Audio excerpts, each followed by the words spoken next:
In this week's portion, we open up to the grand exodus out of Egypt.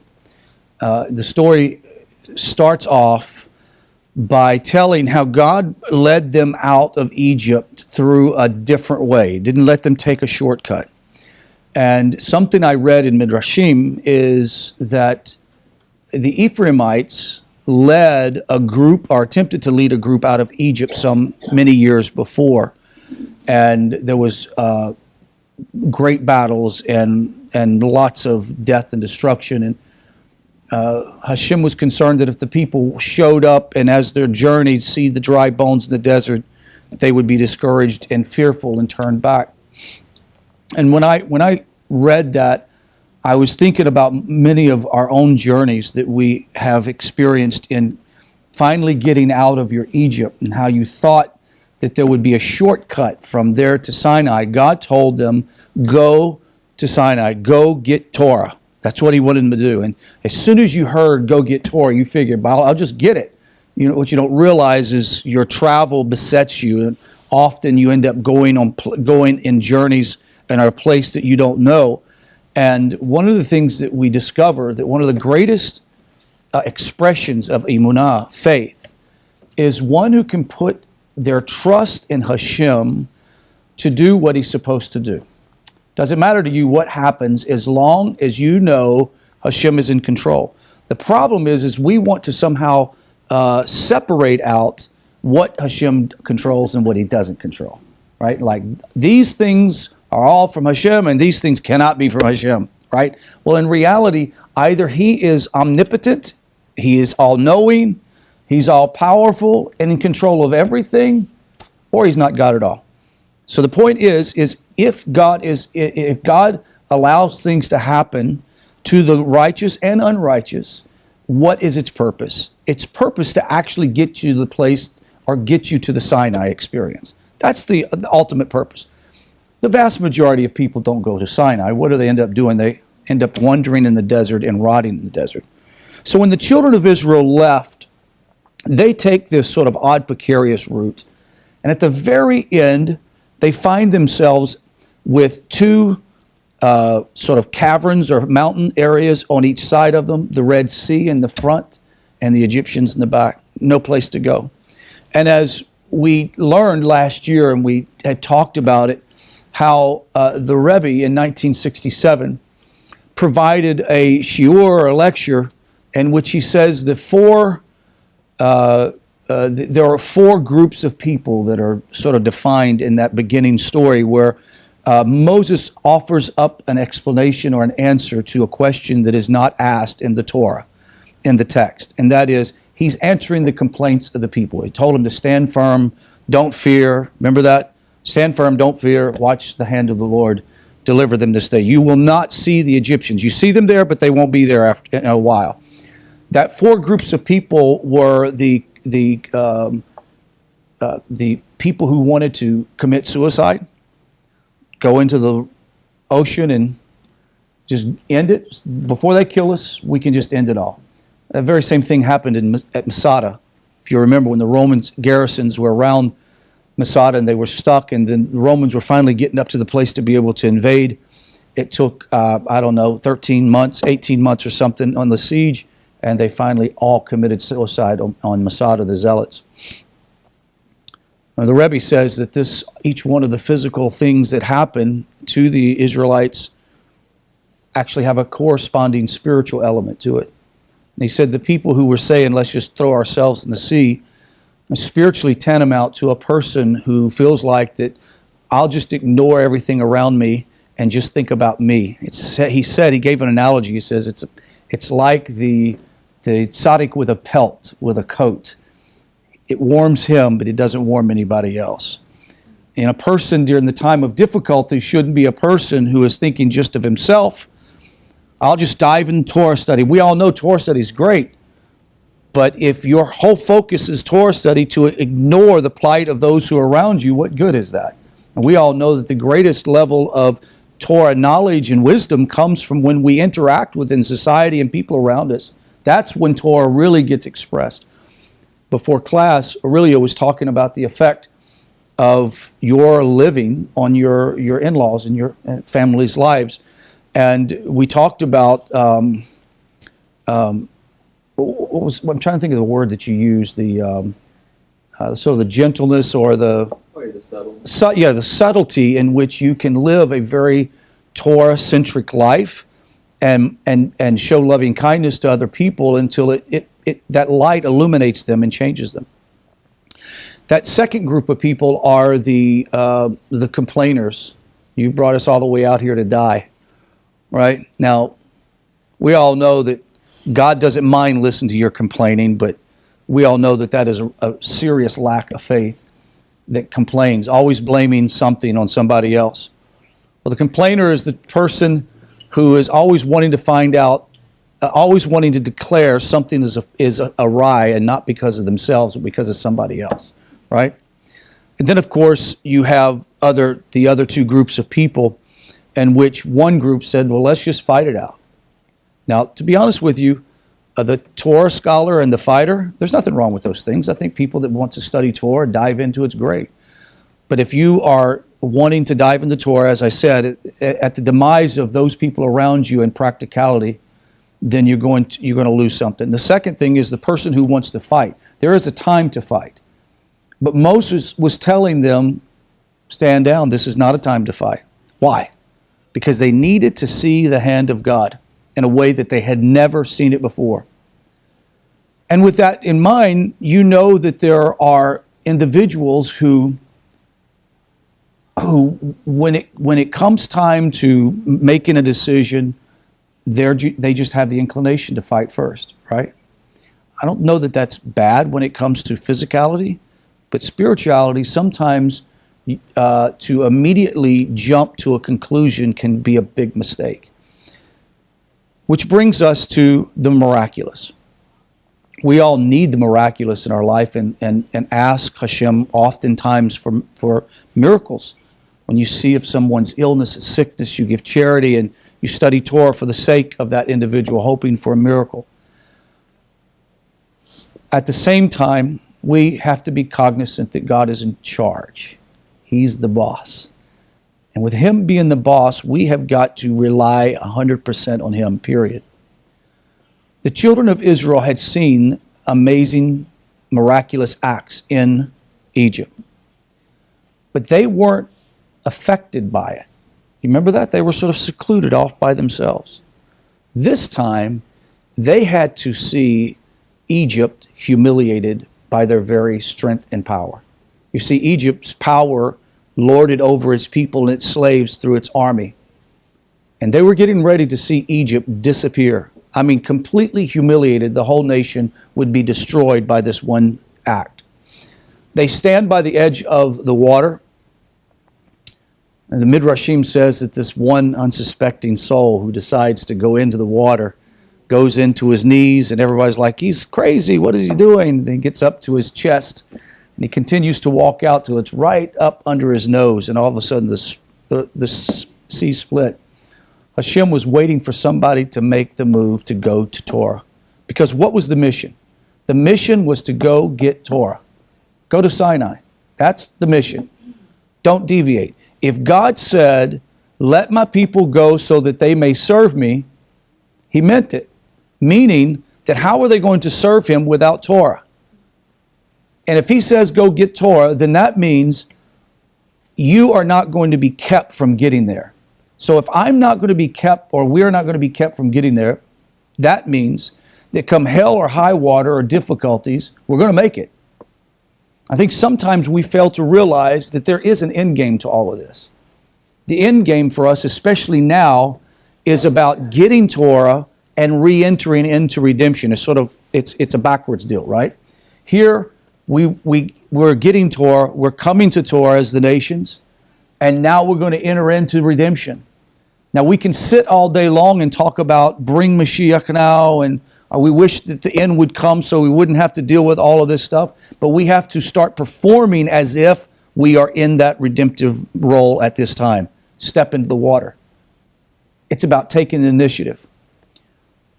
I have been one over since my transformation to Torah Judaism, have been a bit intimidated by the sheer enormity of what's going on in the world of Torah and B'nai Noach. It's very intimidating, to be honest with you. Penina and I had a pretty long conversation about, just diving into going to the next level. We're working on the book together. Jason and I are working on a book, and it just seems to be overwhelming. And to get the constant calls from people from all over the world, I had a pastor from Pakistan contact me and wants me to come to Pakistan, and I told him that I would really feel more safe doing it over Skype. So he had asked that I would teach he and some of his leaders and let them ask questions. I'm speechless. I'm speechless. That's all I can say. I'm speechless. And it's intimidating. And I know that Hashem has given me a mission where I should go, but the water's deep and it's cold.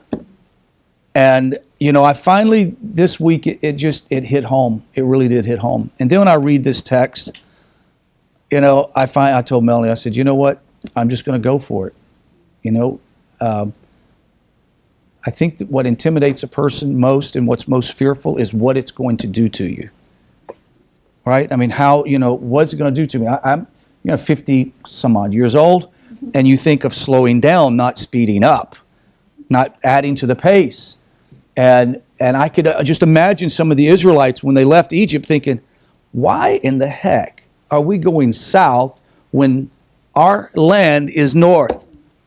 Why are we... Moses, you've taken us out here to kill us.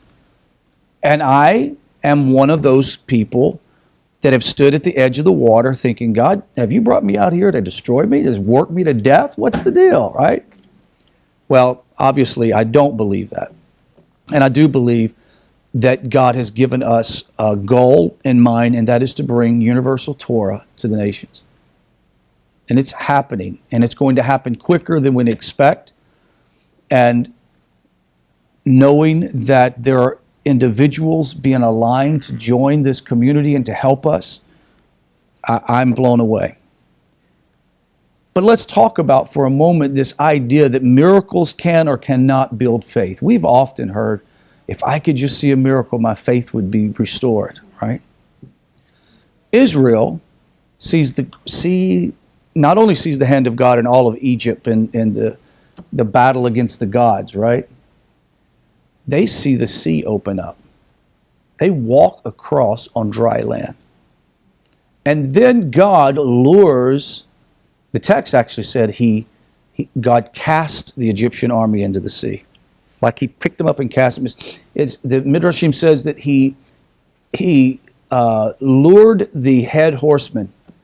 They just couldn't see that there was any danger at all. They thought, well, shoot, if they're crossing, we'll get across. Lured the armies in and covered them over by water. So when the Israelites get on the other side, of course, the great song of Moses, Miriam, they're singing and dancing, says, according to the sages of blessed memory, the angels wanted to sing a shir to God, right? They want to sing this great song of joy. And Hashem said, nope, not while they're crossing the Red Sea. And then when they get to the other side, they begin to sing. They're singing this amazing song of miraculous survival and to see the bodies of the Egyptians washing up on the shore. And yet, just a few days later, they're worshiping a golden calf. Explain that to me. They didn't see human nature. Do what? Human nature, that's a good one. What'd you say? They didn't see a miracle right then and there. They've seen miracles in the past. Right. But they were looking for one then and there. They needed something tangible. They Okay. lost their connection. Very good. They lost their connection. They wanted to see a miracle. Yes? Also, there was all kinds of levels of spirituality. Absolutely, yeah. And I would say that Israel was probably at some level, maybe an infancy stage. So let's talk about and think about these ideas for a moment. How can you go from a miracle like that to worshiping a golden calf? Now, let me first make straight that the sin of the golden calf, what it actually is. Most people outside of Judaism don't know. They think that they were worshiping a bull, or the image of a bull. But they were actually worshiping Hashem, God, and they were looking to the image of the bull as to be the focus of their adoration to the creator of the universe. That's idolatry. So angered God that he wanted to destroy them. The people see a miracle, and then they get to Mount Sinai. The miracle doesn't sustain them, which proves a point.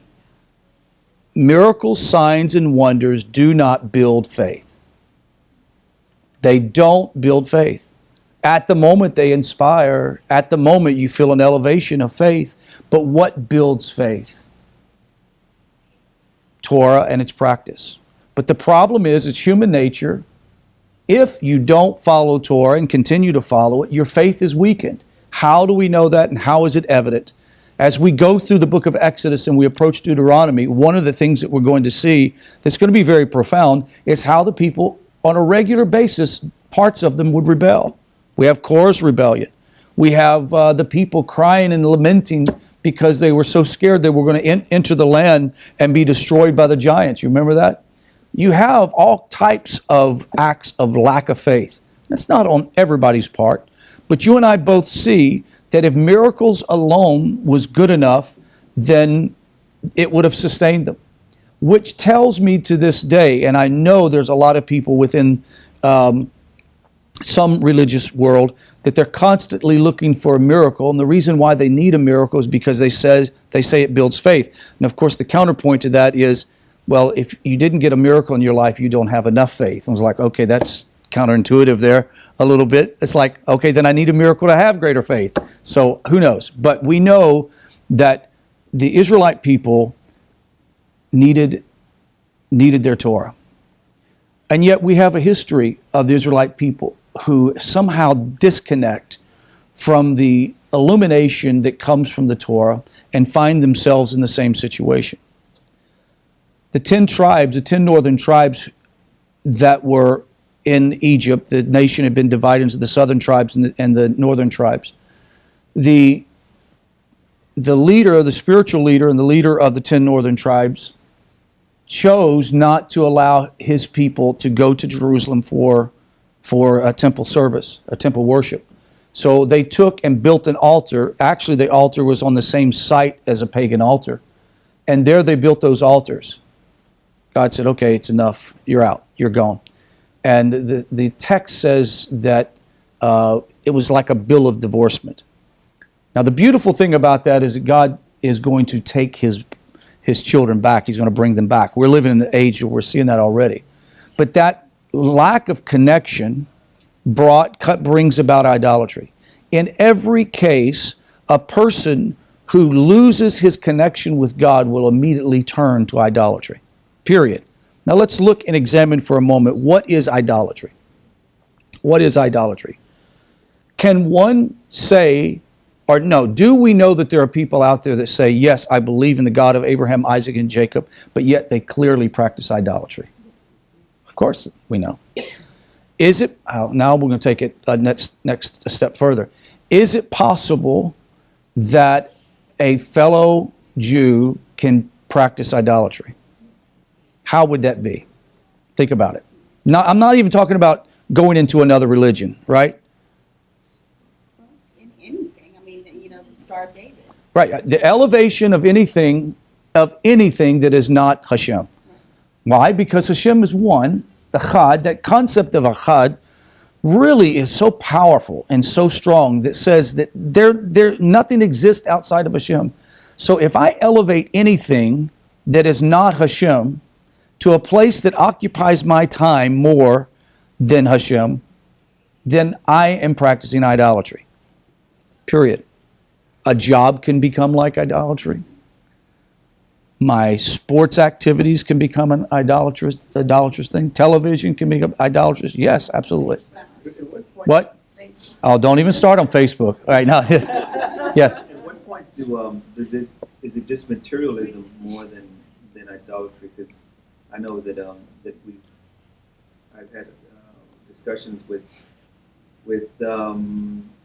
people that don't believe that we do, and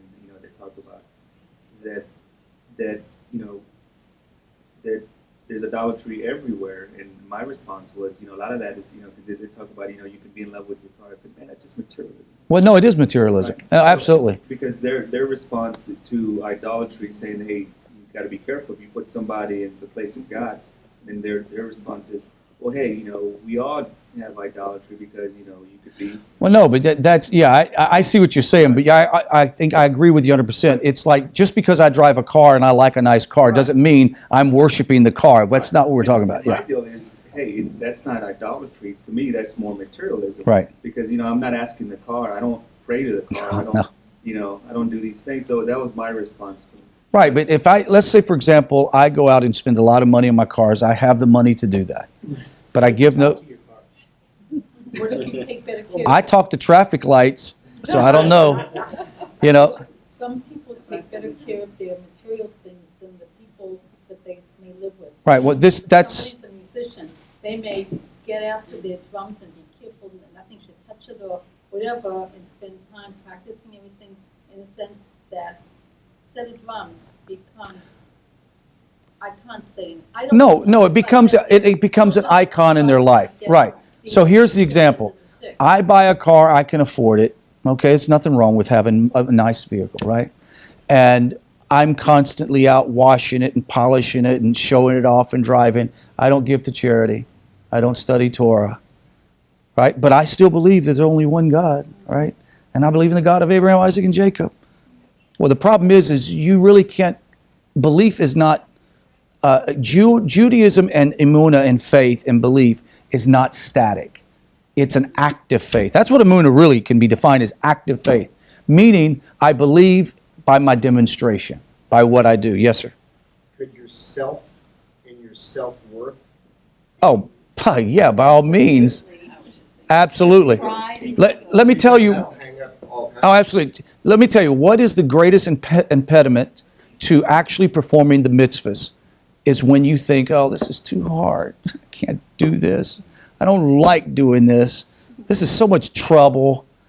I have to go through and be so picky about my food. That's the thing that I hear a lot of times is criticism. You're so picky about your food. I'm like, no, actually Hashem is. I just have to follow his deal. Your Yetzer Hara can be. Oh, absolutely. Right. So your Yetzer Hara, at some point when it starts being in control, it's a God, a deity, it's like an entity controlling you. It's a powerful thing. So with that being said, what we have to challenge ourselves in this society is to not be duped by the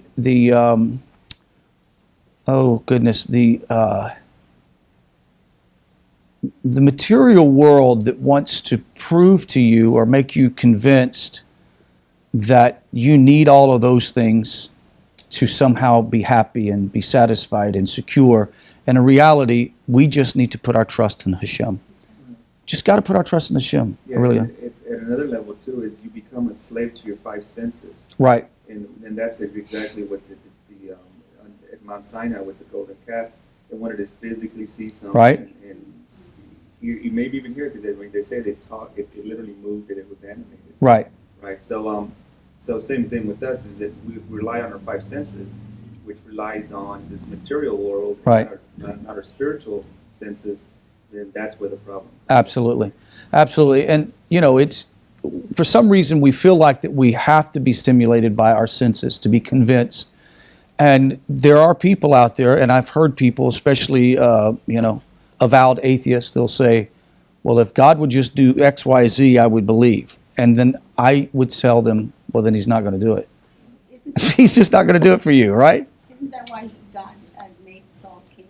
Because we wanted to have a king. Well, yeah, we knew we were supposed to, but at the same time, was it the right timing? Was it the right individual? Yes, ma'am. To what Aurelio said, I never thought about this till just now, but of the five senses, they wanted to experience it, right? Right. So in the end, what did Hashem do? He ground the gold up, Right. put it into water, Right. and had to drink it, Drink it. and that completed. Yes. The fifth sense. Right. I mean, that's No, it's exactly it. amazing. In closing, the Rebbe talks about experiencing Torah with all five senses. It's an interesting idea. What is the counter to the material engagement of your using your senses, and that you're constantly being lured by your senses. Well, the Rebbe says that what an individual should do is begin to experience and to elevate Torah through the five senses. On Shabbos at Havdalah, what do? We light the candles, we see the illumination, we smell the wax, we smell the spices, right? All of those things, we're engaging Torah.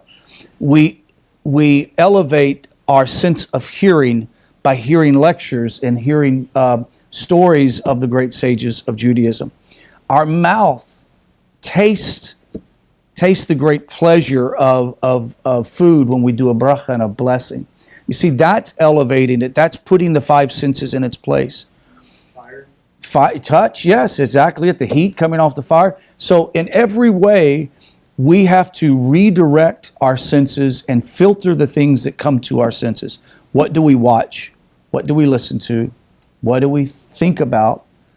How, what are we smelling and observing in our environment? And we've said this a lot, and I think maybe even Penina mentioned about experiencing God in elements in nature. Did she mention? I think she mentioned that. The closest I've ever felt to God was in the desert during the war, right? Because it's like there's nothing between you and the Creator. It's just all sand and sky and stars. It's the most beautiful thing to be in the desert. To go out on top of a mountain. Have you been to, what's the name of the mountain in Colorado where you can see all the states? No, Colorado. I'll think of it. I can't remember. But you stand up on the top of it. Pikes Peak. You stand up on top of it and you see like 3 or 4 different states. It's amazing. It's amazing. Elevation's so high, it's hard to breathe. It's an amazing thing to see God in creation. But it's not just that. It's seeing Him every day of your life. Sensing Him every day of your life.